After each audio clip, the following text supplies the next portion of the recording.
Hello and welcome to Why Wasn't It Better? I'm your host, Patrick Darms. And I am your co-host, Anton Paras. Released in 2016, The Exception is a restrained, dialogue-driven historical drama set during the final years of Kaiser Wilhelm's exile in the Netherlands. Based on the novel The Kaiser's Last Kiss by Alan Judd, the film blends romance, espionage, and political unease as Nazi Germany's shadow stretches across Europe. What begins as an intimate character study gradually reveals itself as a quiet thriller about loyal ideology and moral compromise. On this episode of Why Wasn't It Better, we're looking at what works, what doesn't, and whether this modest period piece rises above its familiar ingredients.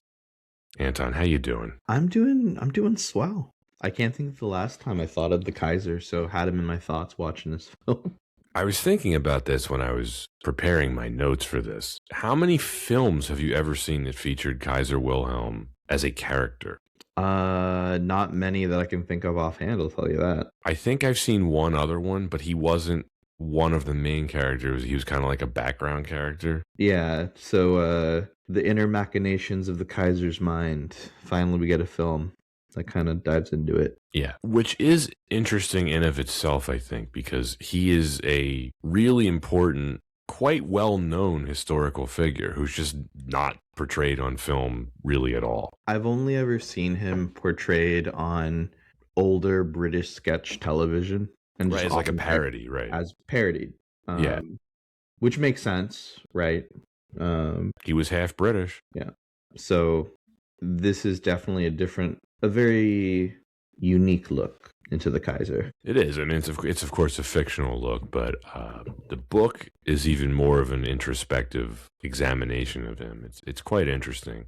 Yeah. But I wanted to tell you, I watched that new Ben Affleck and Matt Damon movie yesterday, The Rip. Okay, all right. I liked it. It's always interesting to see their names brought back together. They're really good in it. It's like a cops and robbers kind of movie. Mm-hmm. You would enjoy it. It's basic. It's kind of a heist movie. It takes place mostly all in one location. Okay. I mean, and it does a lot of cool things. Like there's a lot of like cat and mouse stuff. Like you're not really sure who's who to trust. They're kind of at odds with each other. They're not playing partners. I kind of saw a film like that recently. It was on Tubi.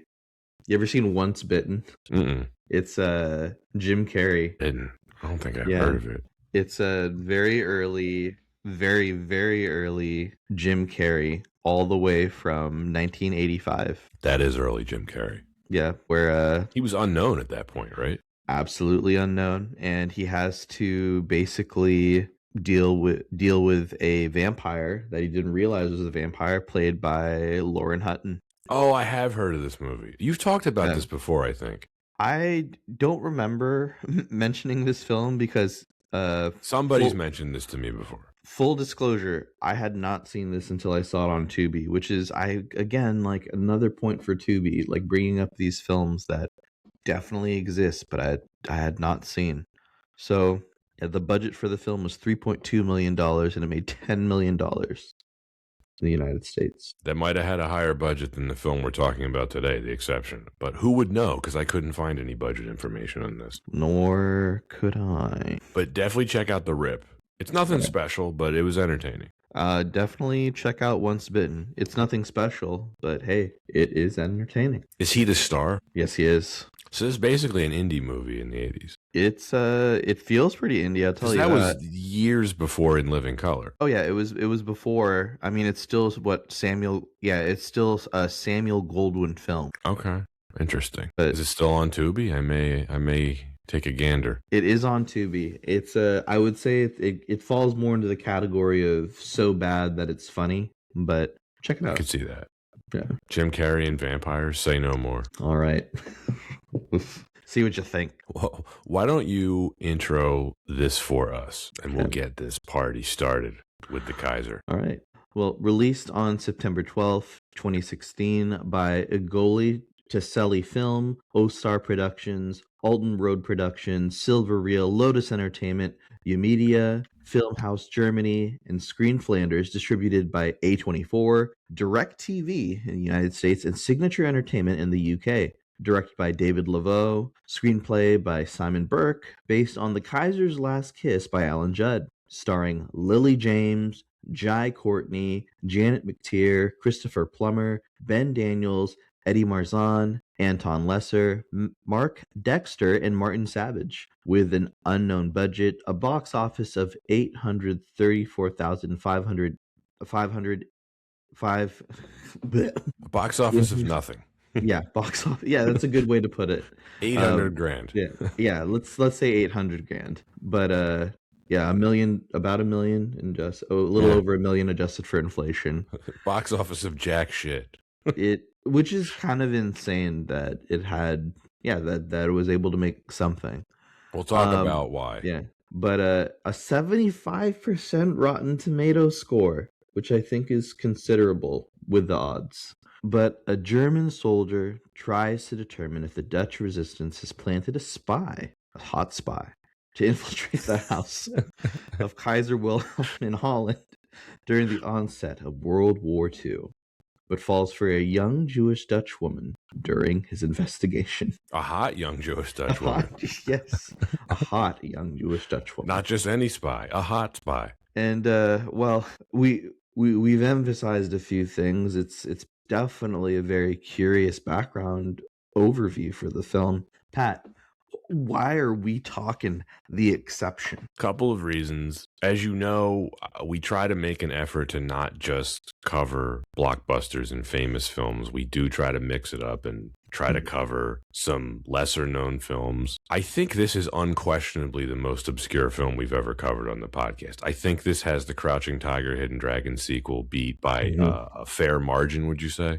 I'd say like it's so obscure. And I think that those films are both very unique in their obscurity, but this one really takes the cake for how did it see the light of day? You had never heard of this, right? Never heard of it. No. Okay, I had, but only because I had read the novel on which this is based. If I hadn't, there would have been no way that I had seen this film. Now, I don't know anyone else that has seen this film. I do not know a single other person who's even heard of this. So you'd read the novel before there was even like a film made? Oh, years before. Like when I was in high school, I read it. Were you trying to keep tabs of like, oh, are they ever going to cover this as a film? No, not at all. It completely fell off my radar. And the only reason that this film even got on my radar is because I was talking to someone else who had read the book, who told me, I think they're actually turning this into a film. It's actually one of my former college professors, who I still keep in touch with. Yeah, so I read this book probably in like 20 years ago. I'm a fan of the author Alan Judd. He's written some other stuff that I like. And as you know, I'm a history nerd. So I at that point in my life, I was reading a lot of historical fiction. So this was right up my alley. This film, I mean, it flew under the radar so badly. I don't even think he told me about it until after it had come out, actually, because I did not see this when it came out. I saw this on Netflix a couple of years later. The title change didn't help, which we'll talk about. But the other reason, Anton, is we had talked previously about wanting to do more World War II movies. And I wanted to do something unconventional, we have plenty of well-known World War II movies on our list that we want to cover. Pearl Harbor, Enemy at the Gates, A Bridge Too Far, stuff like, really well-known stuff. This is about as unconventional a World War II movie as it gets. Would you agree?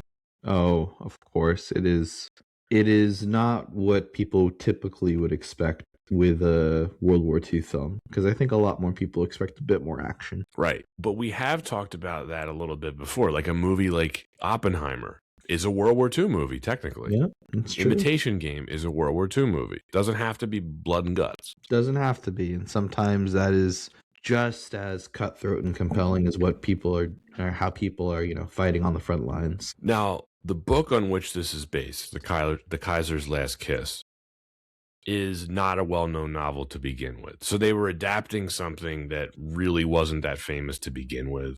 Now, this film, we already clowned on the box office. It made no money. It barely got a release. How obscure is this, though? I was trying to figure this out. Because when you say, like, I don't know anyone who's seen it, that's anecdotal, right? That doesn't really tell you how many people have seen it. So here's some reference for you. Bear with me 1 second. This has a 6.8 on IMDb. It has 17,000 ratings. And you're like, oh, 17,000. Could be a lot, right? Generous. Maybe. How many ratings do you think Saving Private Ryan has? Over 1 million. Yeah, 1.6 million. Yeah. So I was looking into that more, like how 17,000 is low. So yeah, this is obscure any way you want to slice it. Now, could it be that this is more well-known in Europe than it here is in the States? I don't know. We could debate that all day. I don't even think it's worth debating. The point is, your movie knowledge is probably better than mine. You had never heard of this. I also reached out to a few people. Jay Skipworth had never heard of this. I don't think a lot of people have. No. But anyway, let's just dig into this. Normally, I would ask you, what's your experience with this film? You had none. Yeah, it's no experience, but I did get curious about this category of legendary actors putting out films later in their career and obscure ones. And I found a couple modern examples. I mean, this film's pretty modern, but I found a Hopkins example. He's done a bunch of obscure stuff. Yeah, that just really did remind me of this film. But at least, and very much like Plummer, I think, even going into his later years, Hopkins still pulls out such a great quality. He does, and he works a lot. But I think what you were onto there makes a lot of sense. Christopher Plummer, who we've sung his praises on this podcast before, we're huge Plummer fans. He probably worked more in his 80s than he did in any other decade, it seemed like. Yeah. Very prolific. That's where he won his Oscar and got a couple other nominations. Which is, shouts out a true legend. Absolutely a legend. One of my all-time favorite actors. And that's kind of how I hooked you into this. When I told you Christopher Plummer plays Kaiser Wilhelm, you were like, okay, I'm in. Yeah, because it definitely wasn't. If you told me that it was because the film had an SS officer played by, what was his character's name again? Oh, yeah, Captain Boomerang. I don't know. Point of fact, he is not an SS officer in this film. Right. He is in the book, though, which I wanted to talk about that a little bit later during our discussion. But his name is Brandt, and I knew I wasn't going to sell this movie to you by mentioning Jai Courtney, and there's a reason why I didn't. I did mention Lily James, though. Yeah, you did. I don't want to call this a breakthrough role for her because nobody saw this, but this was certainly... It would have been a big deal for her to get this role because this was before she became famous, and to get essentially the lead character in a film with Christopher Plummer and Janet McTeer based on a novel like this, it would have been a big deal for her. Yeah, it's really interesting to see her in a film like this just because it's very, I don't know, I think it's great to put yourself in such a high quality film when you're relatively unknown and to see their career blow up later versus also it's very entertaining to see great actors be in bad films, but I don't think this was a bad film. No, certainly not a bad film. What would you say her breakthrough was? Like Baby Driver the year after this? Baby Driver, definitely more for the box office for sure. Even before this one, I think that she was already really turning heads, at least with Downton Abbey, probably, right? Yes. But I mean, in terms of film, she was not a household name yet when this came out. No, not for film, because she had been in roles, but again, they're much smaller roles. Right. Was this, I'm trying to look, I mean, I could have just done the research on this. Yeah. She was in Cinderella in 2015? What the hell is that? She was in Cinderella. Directed by Kenneth Branagh? Why have I not seen this movie? Live action Cinderella. Was this a Disney movie? It had to be, right? Yep, it was a Disney movie. Live action Cinderella. How have I never heard of this? And it did receive positive reviews. Have you seen it? Yeah, I have seen it. Did it make money? Yeah. It 5x'd its budget on paper. Huh. Hey, I mean, we love. I'm embarrassed. We love to clown on live action, on a live action Disney, but dang it, if people still go watch them. Yeah, but I wouldn't say that that's something that makes her a household name. I think that's something that makes Cinderella more relevant to the modern audience. Fair enough. Before we move on to the very, very brief production history, the 6 Degrees of Warren Beatty's sex life. This one's pretty easy. Christopher Plummer is connected to Joan Collins, who is connected to Warren Beatty. Plummer starred in a 1975 TV miniseries adaptation of Arthur Haley's The Money Changers. Arthur Haley is the guy that wrote Airport. He starred alongside Joan Collins in it, who dated Warren Beatty very early in his career. I figured it would have been the Christopher Plummer connection. Yeah. I don't know what else it would have been. It wouldn't have been Jai Courtney, I can tell you that. It would have been funny if it was Jai Courtney went to the same dry cleaner as Joan Collins. Eddie Marsan. Alan Judd's novel, The Kaiser's Last Kiss, was recommended to Christopher Plummer's manager, Lou Pitt, who served as one of the producers on the film adaptation. It first came to his attention around 2005 when the book was optioned, but he kept an eye on it over the years. Development officially began in 2014. After being cast, Jai Courtney had to lose a considerable amount of weight, as he recently been bulked up for his role in Suicide Squad. I was really hoping, that maybe in another universe, the comma and the sentence afterwards is he had to lose a considerable amount of weight because he was very fat. But that's no. He was, of course, bulked up for Suicide Squad. The film was shot only 33 days, over 6 weeks, beginning in September 2015. It was filmed entirely in Belgium at various locations, primarily in Leeuwargem Castle, which resembles Uladorn, the exited Kaiser's residence in Holland. You can just say House-Dorn. House-Dorn. Despite the prestige of the names involved with the cast, the film was not given a widespread theatrical release. A24 and DirecTV handled American distribution rights, where it was only released on DirecTV's pay-per-view service, DirecTV Cinema. Which I'm willing to bet doesn't exist anymore. And A24 was no slouch by this time too, so it's attached, but like only by distribution. Right. It's not an A24 film. This is an indie film. What would you guess the budget is, even though we weren't able to find it? I would say like probably $8 million. Yeah, it's somewhere around there. Like what Christopher Plummer probably cost you about $2.5 million. It's called. Yeah, and they filmed it in 33 days, mostly on location. Probably wasn't that expensive to film there. That's the nice thing about filming in Europe. You can kind of just film. You can kind of take your pick of locations. There's the costuming, makeup. No real action to film. Special effects to make Jai Courtney's head smaller. There's some effect shots in here. Yeah. Some CGI. Minimal, but there's some CGI. Right. Catering. Right. Can't forget catering. As always, we want to thank you for listening. If you're liking the pod and you haven't already done so, please follow us, subscribe. We encourage you to leave comments wherever you're listening or watching. You can follow us on all the major social media platforms, Instagram, X, and best of all, Letterboxd. You can see our full list of films that we intend to cover there. If you really like what we're doing and you want to throw a few dollars our way, we have a Patreon. You can support the show there. You can get access to episodes a full week early and ad-free, plus bonus content. Links to all the above are in the description. Shall we talk Why Wasn't It Better? Yes.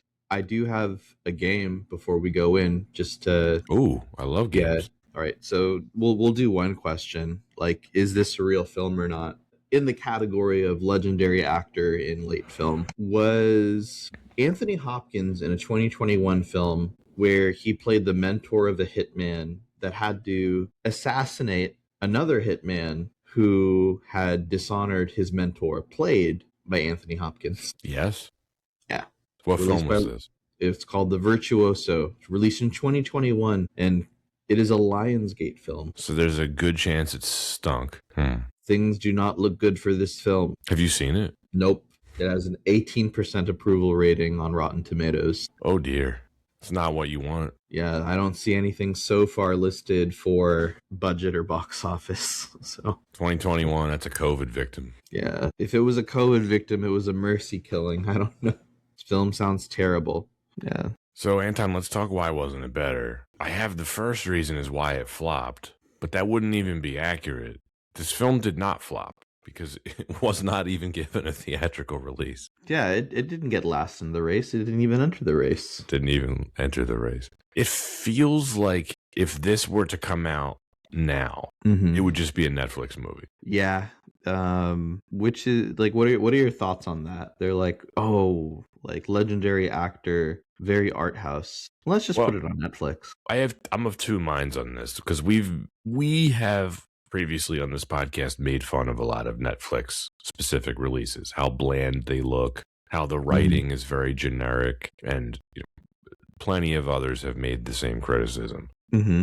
I think part of that is true. There are plenty of Netflix specific content that I think is excellent that we've also talked about, especially when it comes to prestige drama. I'm thinking about something like The Crown, which is a Netflix co-production, right? Right. That's not a movie, but it has the qualities of a film. Right. I think one of the benefits of having something on Netflix and how it would have benefited this film in particular is if this had been a Netflix release, plenty more people would have seen it. The problem with this film is that just nobody was even aware of it to begin with, so nobody had the opportunity to see it. Because this would have, if you had been scrolling on Netflix in 2016 or 2017 and this popped up on your queue, you would have put it on, I think, right? I definitely would have. I think that what's really tough though, like this is just my thought. You mentioned that there's just a connotation with like the what you just want to call it, the Netflix slop, right? Yeah. And isn't it enough of just a kiss of death to just release it under like a Netflix original film? Because I think that it would lose any association of indie. And at the same time, it also loses any association with unique art house because even it does have A24 attached for distribution. Once you put like Netflix original film on this, it's like people already judge it. They do, but I still think there's some good ones. Like, did you ever see Operation Mincemeat? Yeah, I think that's absolutely. a Netflix original movie. Yeah, and I think it's for folks that love film and love to give a chance on film and like are more knowledgeable for what they're sifting through. You're gonna find good films. Like that's the fun of having all that selection. But I think for your average viewer, like which really does count towards a lot of the streams, that it doesn't give most films a fighting chance, I think. And this film had even less of a fighting chance because of the release that it actually got. I mean, Plummer's name alone should have given it, I think, a little bit of a bigger release. You'd think. It's a little bit different now, but I think in 2016, this was the hardest type of film to release. It's an adult-oriented drama, doesn't have any action in it. It's sort of a romance. It's sort of a war movie, right? But you can't call it a real war movie because of the lack of action. It's just kind of like that mid-budget prestige film, although I think this budget was quite low. This had no chance. It was not financed by a major studio. I mean, we can go through the production companies again really quick. Igoli Tassel Film, Oster Productions, Alton Road, Silver Reel, Lotus Entertainment, U Media, Filmhouse Germany, Screen Flanders. Never heard of any of them.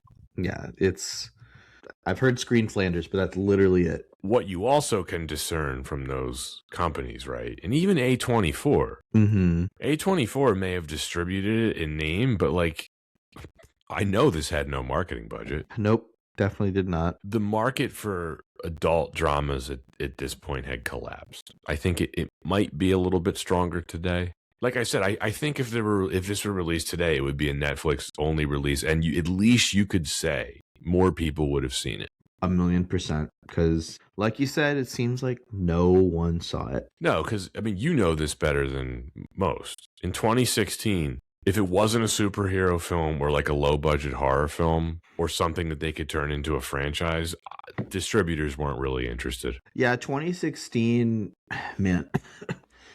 It's interesting, right? It's still pre-COVID, so like relatively the world was still on the more traditional model of just people were still going to theaters. Streaming was like, I don't know, like still like now you'd argue is at a larger all-time high, but like streaming was like full on steam ahead. I think it was just Netflix though, right? This was before Disney Plus. Yeah, maybe HBO Disney Max Plus was around. Yeah, maybe, but at the same time, like people have accepted like streaming at this point.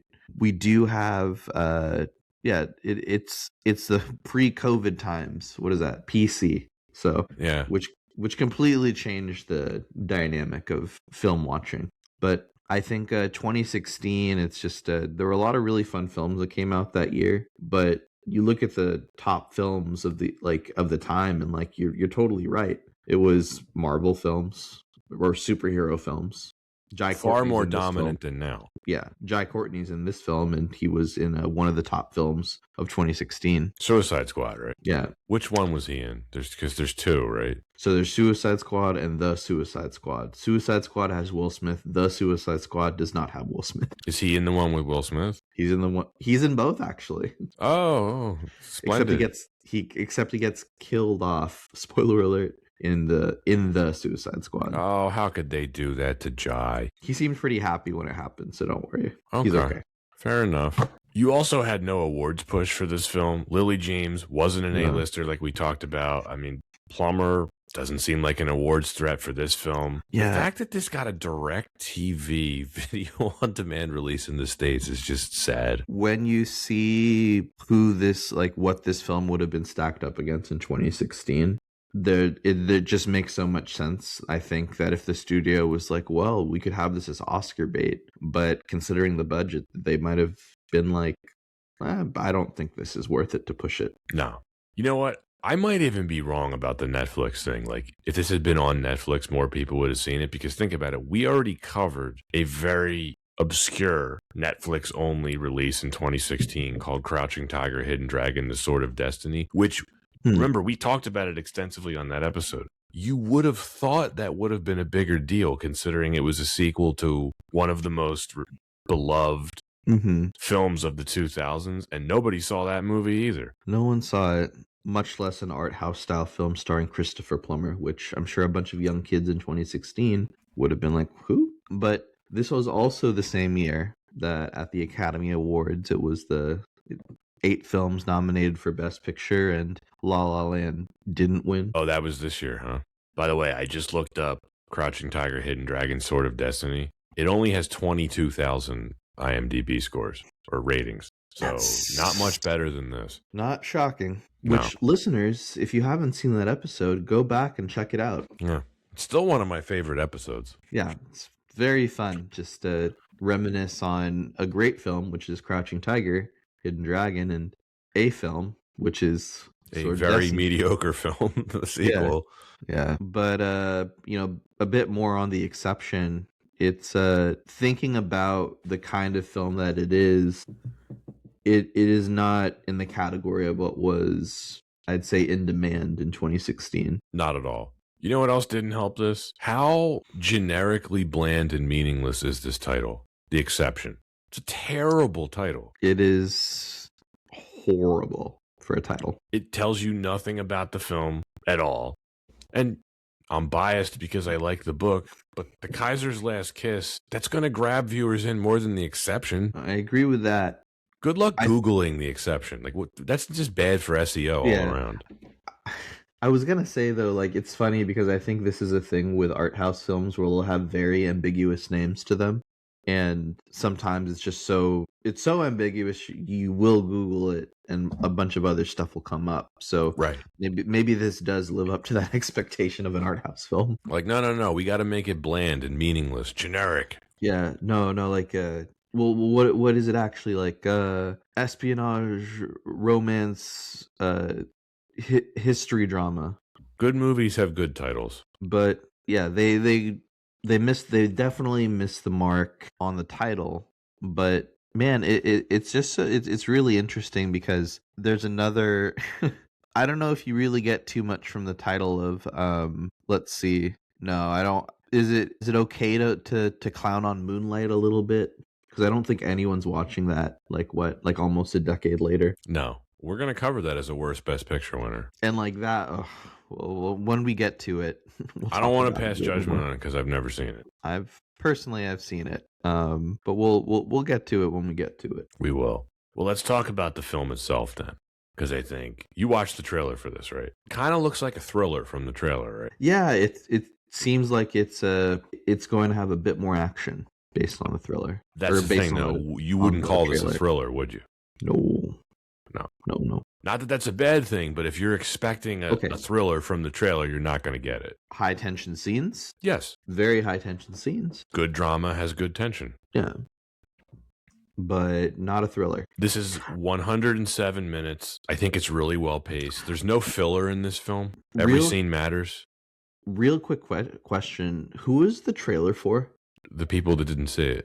Yeah, like it's a really well cut trailer. I assume the trailer was made for like DirecTV. Right? Like who? But then who watches trailers like that on DirecTV? Whoever was using DirecTV video on demand in 2016. I don't know.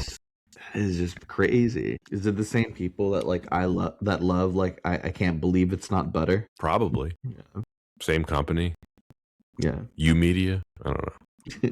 Lotus Entertainment. I don't know. Shueisha. Toei Animation. You agree about the pacing? There's every scene matters. There's no filler in this at all. Oh yeah, it's a very tight film in that way. I think considering the budget too, it's well shot. It's a very pretty film to look at. Oh yeah, I mean, what on location filming? Like, what can you ask for? At a nice country manor in rural Belgium. Looks good. Very well lit film. Intimate scenes shot very well. Yeah, I was gonna say too, if you told me this was a TV movie, I'd believe you, but it would be like a good TV movie. Yeah, no, I could see that. Flashbacks are still a little glossy, but hey, you know what? It's okay. You could tell they had the mist filter on. Yeah. You mean the flashbacks to the massacre of the civilians in Poland? Yeah. A little too glossy for me. They filmed that in probably 15 minutes. It's a pickup, yeah. I'm sure. Like, oh shoot, we forgot to film the flashback. We'll fix it in post. How many bodies should we need? Just one. I thought it was hundreds of civilians. Shouldn't we get more extras? No, just one. Nope, just one. It's fine. It'll get the point across. Something I actually don't think works in this film's favor. I think it's handled far better in the book. How random is the sex scene early on? Oh, it's super impulsive, right? It's not like that in the book. It's much more nuanced. More tension is built out over time. I suppose it creates tension early on. Yeah, but this was kind of just a bit more like, well, we're banging. Take your clothes off. And then he doesn't even really have sex with her because of his war wound. Yeah. Which is not the war wound listeners who haven't seen this are thinking of. He has shrapnel in his abdomen. Which, and she's caressing his abdomen. She is. All of his parts still work. Just in case you were wondering. You get to see them all too. Jai Courtney hangs dong here. Yeah. But it's balanced out because we get to see Lily James. Yeah, a true art house film. Full nudity. Right. Yeah, I read in the production of that they wanted to create like equality, and that's why they did it. I'm like, fair enough. Cool. Okay.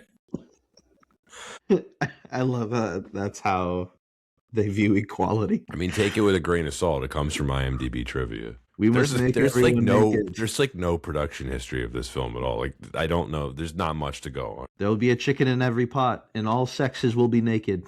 Performances. Because I think this is the film's biggest strength. This is a perfect role for Christopher Plummer. Oh, yeah.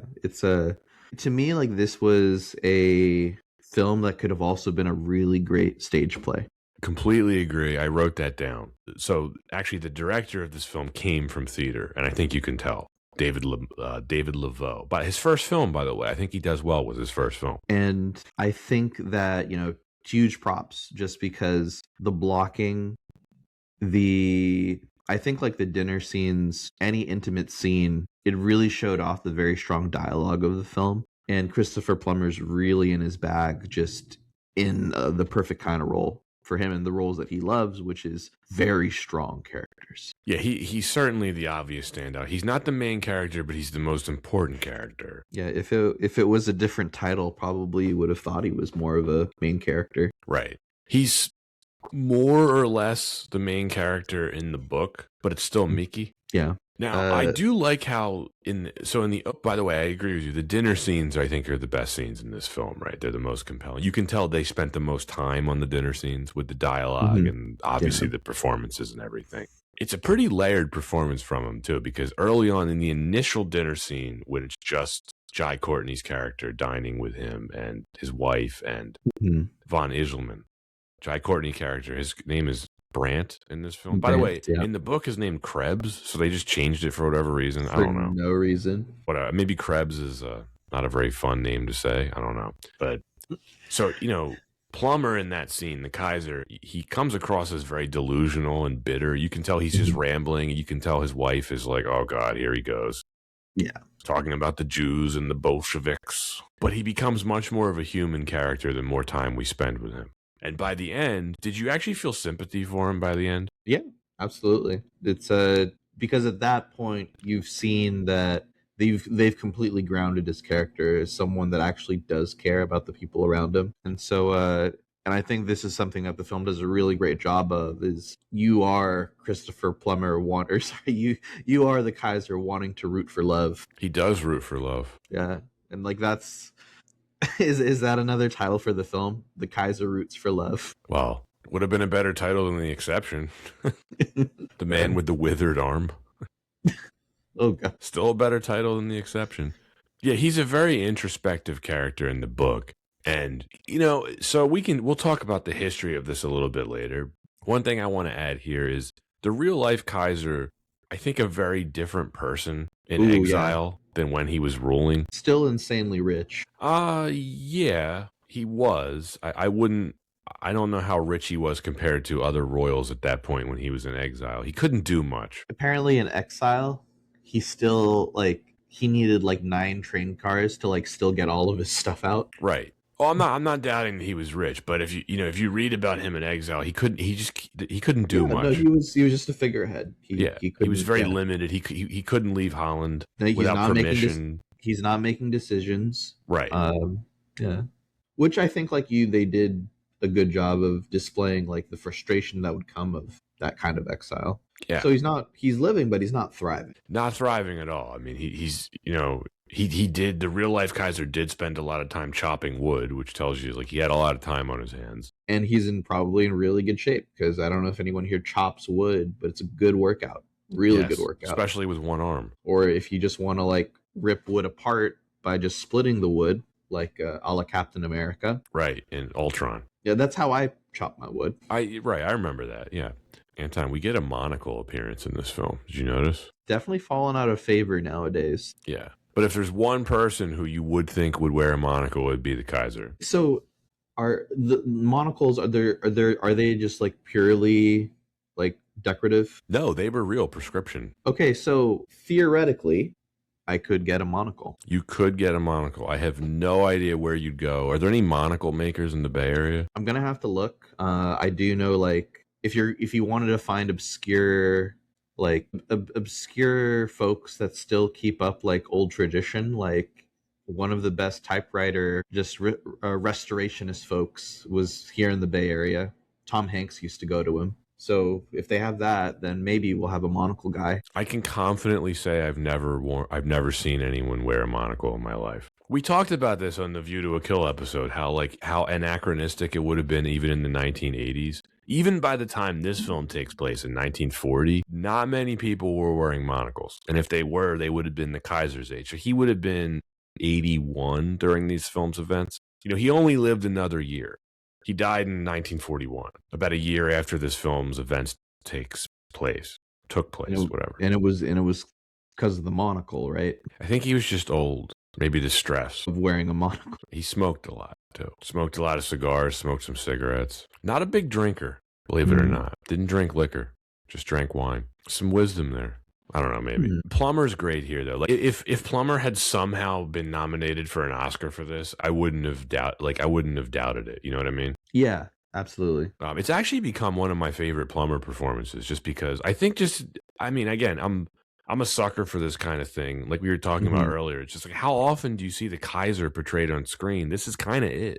Yeah, and it's everything around it is just it's fun because you can tell that he's really enjoying himself in this role. Yeah, and I think we said with the production, his agent latched onto the book. This got on his radar really early, and he was obviously interested in it for a long time. And it's not the kind of role it just speaks volumes to the actor that he is. It's not, put me in that Disney movie or put me in that Marvel movie because I want to make some big bucks right now. He just wants to play compelling characters. Now, the two leads of this film, we have Mickey, played by Lily James, and Captain Brandt, played by Jai Courtney. Do you find them compelling characters? I really like Lily James in this film.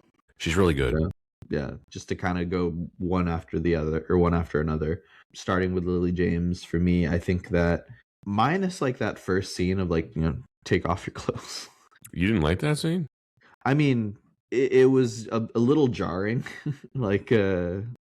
character wise, but like otherwise, I really liked her, like overall in the film. And character name wise, did you ever watch Eurotrip? Yeah. I was just kind of reminded with, because that was basically the impetus of Mickey? Eurotrip. Yeah. Mickey. It's his pen pal was he was pronouncing it as Mike, and then you didn't realize that he'd been talking to a woman the whole time. Similar thing happened here. She's pen pals with Churchill. Right. This is the only interesting thing I've seen from Jai Courtney. This is the best thing I've ever seen Jai Courtney in. Yeah, I think he's fine here. Yeah, and like, Good performance.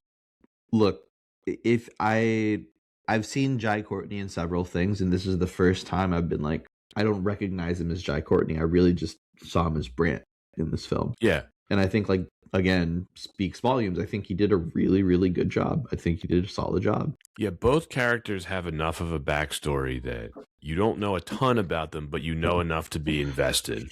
I actually like the accents that they're doing. It's not overdone. They're doing pretty subtle accents. I don't mind that type of acting. I like subtlety when it comes to accents in films, unless you can absolutely nail it and speak in the native tongue and everything. I don't mind a little subtlety. Like, is he doing a convincing accent from the area of Germany where his character's from, which is Brandenburg? I don't know.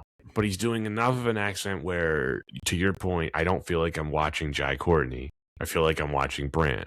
And then Lily James, who she's English. Yes. So she's doing a Dutch accent, which again, I think she does well with the accent. I don't know if it's authentic or not, but it didn't bother me. And then Plummer is, of course, Canadian, and he's doing a German accent, but the real life Kaiser had a little bit of an interesting accent that would be atypical today because he had an English mother, right? He was half English. He spoke fluent English. There's no recordings of him in English that I'm aware of, but you can hear recordings of him speaking in German, giving speeches and stuff.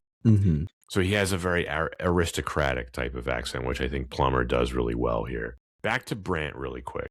Again, I have no idea why they changed his name from the book. It's Krebs in the book, whatever. Yeah. One thing I don't like what they do here, and we talked about this on way back when we covered Valkyrie. So in the novel, Anton, Brant is an actual SS officer. In this film, they changed him to, just a soldier. He's just an army officer, and he gets into trouble because he attacks the SS because they start shooting civilians. And you get early on the two Gestapo officers. They're like, how was he not court-martialed? How was he not shot? He must have friends in Berlin.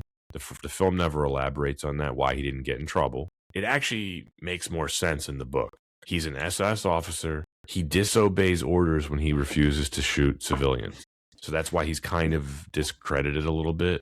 But think about it in the context. That makes more sense than what happened here. Yeah, I actually would have preferred if he was an SS officer in the film. Yes. Because like we talked about on Valkyrie, a number of films do this in Hollywood where they are making a movie where one of the central characters is essentially a Nazi, right? I don't know if he's a Nazi, but he's a German army officer, which means he's on the side of the Nazis. Right. But they don't want to have their main character actually be a Nazi, so they try to separate him from the so-called bad Germans. He was protecting the civilians from the bad Germans. I think this is a mistake. I think it's ineffective. It's completely unnecessary. You can still make him the same interesting character and have him be an SS officer who just disobeyed orders. By adding this layer, I think they dumbed it down. Yeah, and I think it's a disservice to the audience of just good stories, right? I feel like there already is just a bit of art with this kind of film. I mean, we throw around the term art house film, and usually my expectation is, hey, the gloves are off, just put whatever you want to put on screen. Like you're hanging dong in this film, which already, like, we've gone unconventional from a major film. So like, just go ahead, make him an SS officer. Like, the audience can deal with it. Yeah, no one's gonna be offended. No, literally, no one's gonna be offended. Yeah, I don't like it when films do this, where he's like, oh no, Tom Cruise, he's one of the good Germans. Yeah, but of course, that in Valkyrie, that wasn't faithful to history, because what we know about his character, von Stauffenberg, he wanted to overthrow Hitler not because he was a good guy by our standards, but because he was part of this, German militaristic, aristocratic class The who elite. thought that, the elite. And frankly, they thought Hitler was losing the war for them, so they wanted to get rid of him. Not because they cared about the Jews or anything like that. It wasn't for altruistic reasons like that. And of course, this film, doubles down on that when Mickey reveals that she is Jewish. And he's like, well, I'm not. I don't mind that you're Jewish. It's like, well, okay. Yeah, I think, I think that anything they want to do to like soften the blow of like what's originally from the book, I think it's a little insulting to the audience, but what can you do? He's a much more interesting character in the book, but I do like his character here regardless. Yeah. I think overall, you still have distilled that it's a romance between a spy and someone that can get that spy in trouble. Moving through the rest of the cast, Janet McTeer plays the Kaiser's wife, Hermine. Mm-hmm. Very accomplished actress. I like her in everything I see her in. Yep, and does a fine job here. She does a great job here. I really like her scenes with Plummer, especially at the very end when they're in the woods and he tells her, like, we're not going to be going back to Germany. I'm going to stay here with you. And she's like, I'm really sorry. I can't believe I tried to get you to do that. Like those like horrible men. And he says, like, they are not as we are. That's right from the book. And it's one of the best parts of the book. And they do a wonderful job of bringing that to screen. She's great in this scene with him. That absolutely like draws the line too for sympathy for the characters, right? Or sympathy for the Kaiser as well. And I think that it's emphasized not just with that like very strong line, which doesn't go too much into detail, but just the Kaisers are the old guard, and war meant something different, right? And just now it means something that he finds deplorable. He may have been a very flawed, frankly, pretty mediocre leader. He may have not been responsible for World War I, but his rhetoric is one of the reasons why World War I started. But he is not to be put in the same category as Hitler at all. They're very different leaders. For whatever he was as a flawed leader, and there's a lot of criticisms you could throw at Kaiser Wilhelm II, he was not evil. McTeer, by the way, she's going to be the new McGonagall in the upcoming Harry Potter series. I really look forward to that. She's everything I see her in, I like. Yeah, I think she's gonna really impress people as McGonagall. I'll tell you that. Yeah, great casting choice there. One of the best things about this film, Anton, is this is the mark of a good drama, and why I think this film succeeds as a drama. All of the central characters have arcs. Mm-hmm. Brandt, Mickey, the Kaiser, the Kaiser's wife, even von Iselman, played by Ben Daniels. By the way, I really like him in this too. He's a really great character actor. He has a little bit of a bigger role in the book. Mm-hmm. Why I really encourage you to read the book. I'll get to him in 1 second.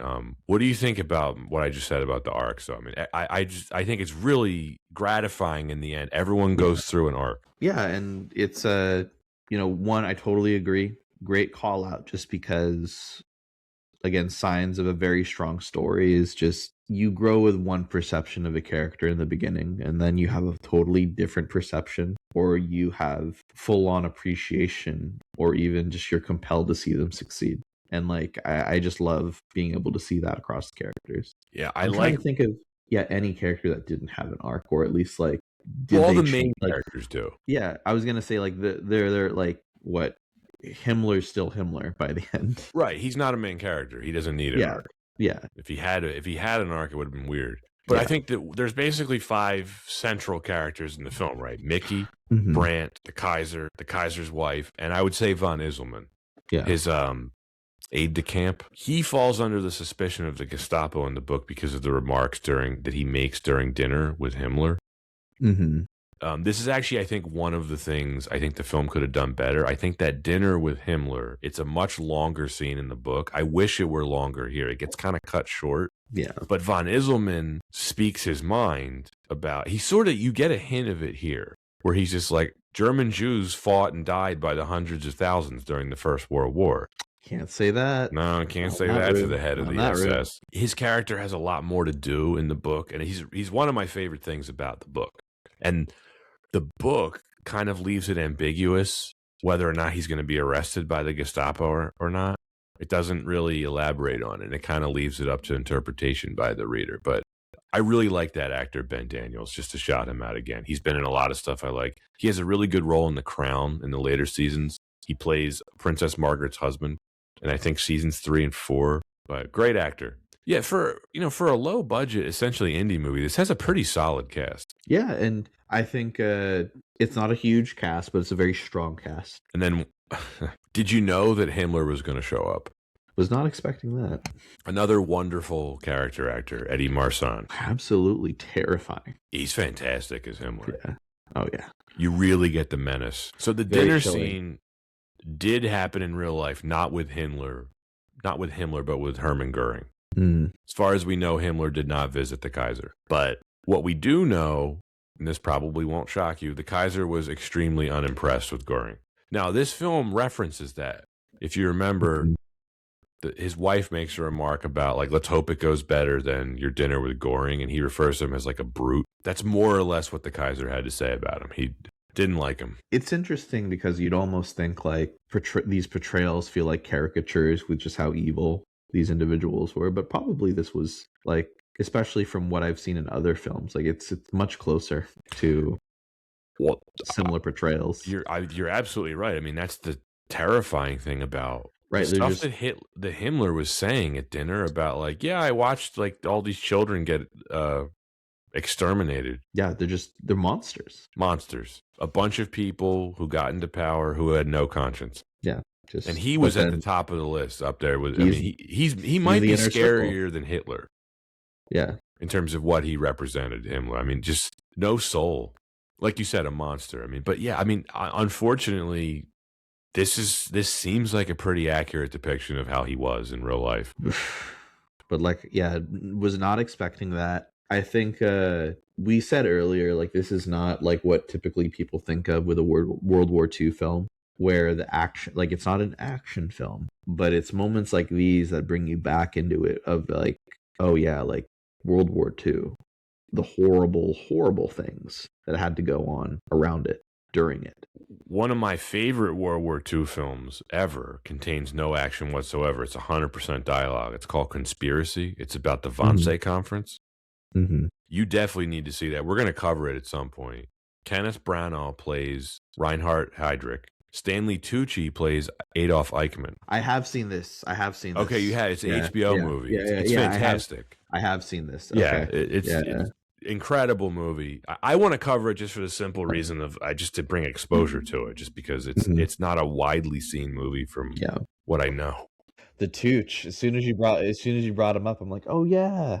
It's one of Tucci's best roles. Yeah. That film, I think, perfectly captures a very memorable phrase that a historian used about the Nazi hierarchy, which is the banality of evil. How these were essentially very boring, bureaucratic type people. Mm-hmm. If you met them in real life, they would seem to you like professors or lawyers, or just, you would not think that these people were capable of planning the atrocities that they did. Well, first off, if you told me that these people also worked at Deloitte or Bain,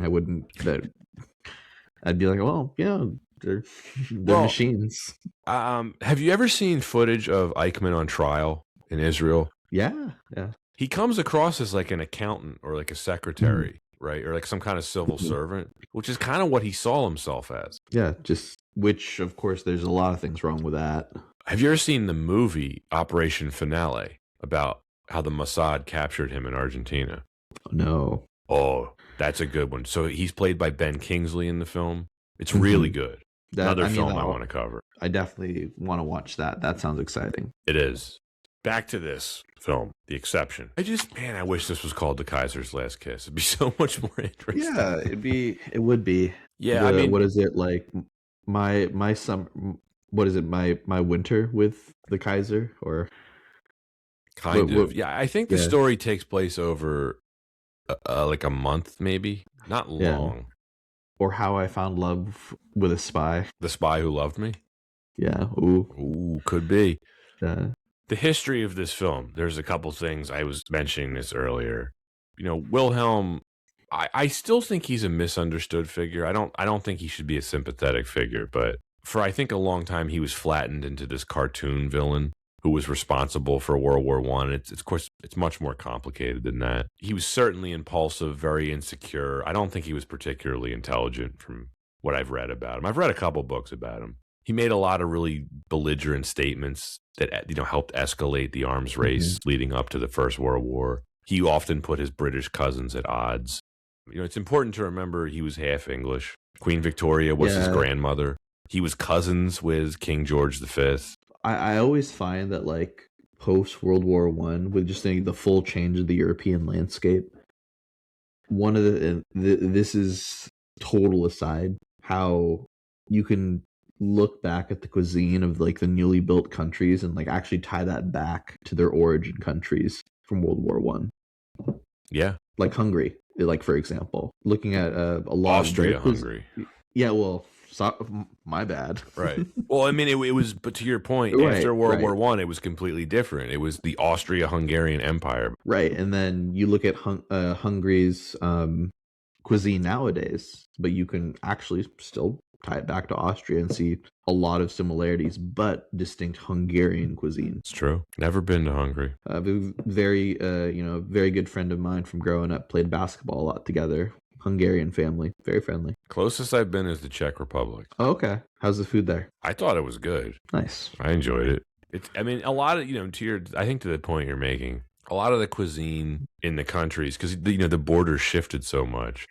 So the cuisine in like Czech Republic is not that different than like Poland and East Germany. It's they might have different names, the dishes. I'm not that I'm an expert on this, but yeah, like there's goulash in one country. I had great goulash in Prague. Duck liver is very popular. Duck pate. Yes, pate. I got this quote for you from Bismarck because, by the way, this film, Wilhelm in this film references how he got rid of Bismarck.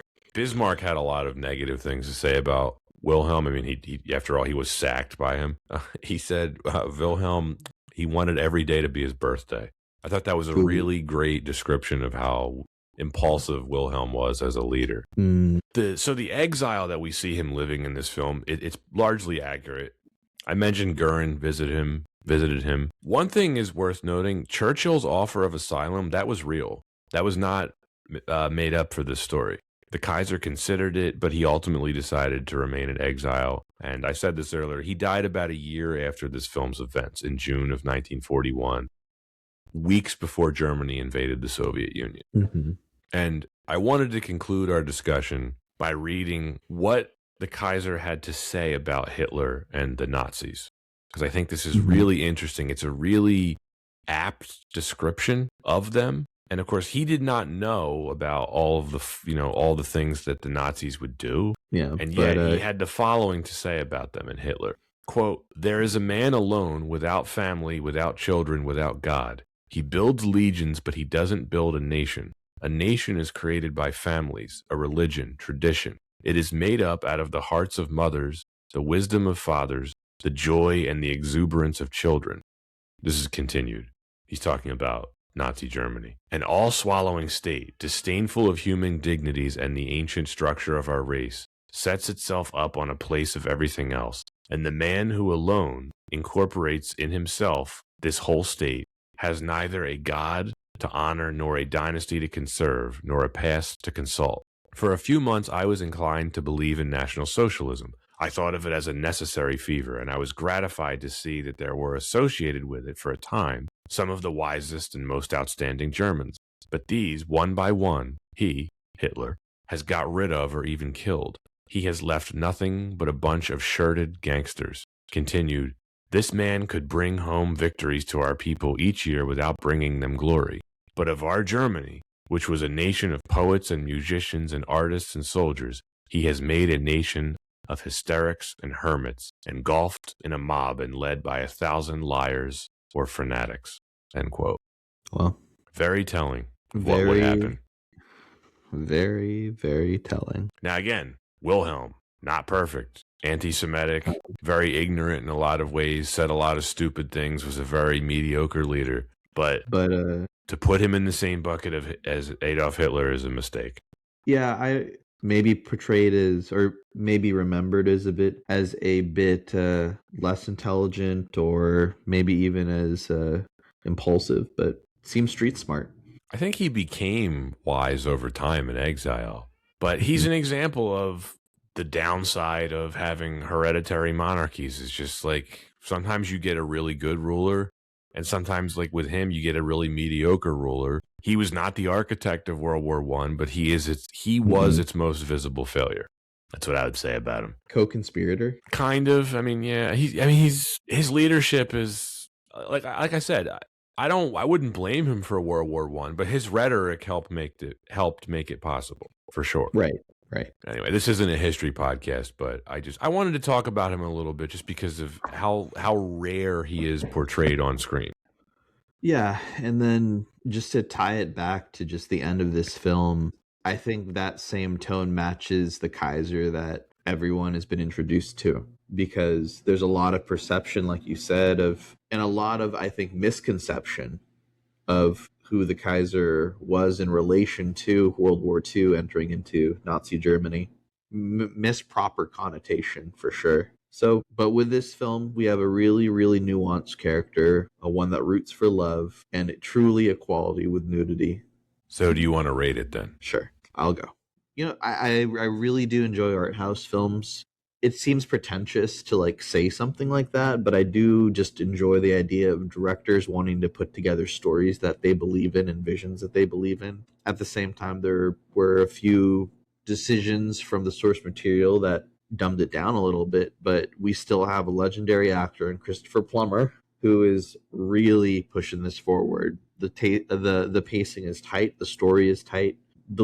All leads did a fantastic job, and man, just a truly chilling performance of Himmler in the film. I find that it's not my favorite film that I've seen, but at the same time, I do think like it's a pretty enjoyable watch. If I had to, just kind of think like what it would have been the best way to truly release this film, it definitely isn't it definitely isn't what they did with this film, because it literally was just marked for no one to watch it, which is a shame. I do think it deserves a watch, because not all legendary actor late films are very good.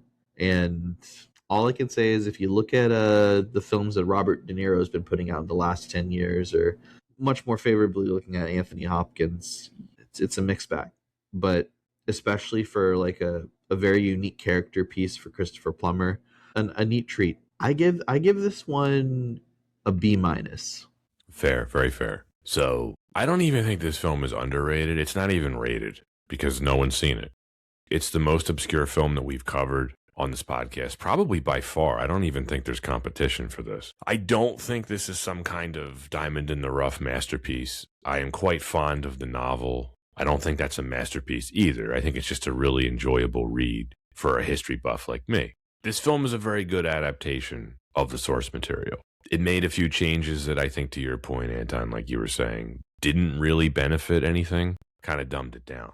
Regardless, I enjoy this film for what it is. I don't think it's anything special, but I think it's very good. It's a nice historical fiction drama with some thrills and some romance thrown in. There's some really great performances in here, anchored by the late, great Christopher Plummer as the Kaiser. It's worth seeing just for Jai Courtney's credible performance alone, because I've never seen him in anything else that I liked him in.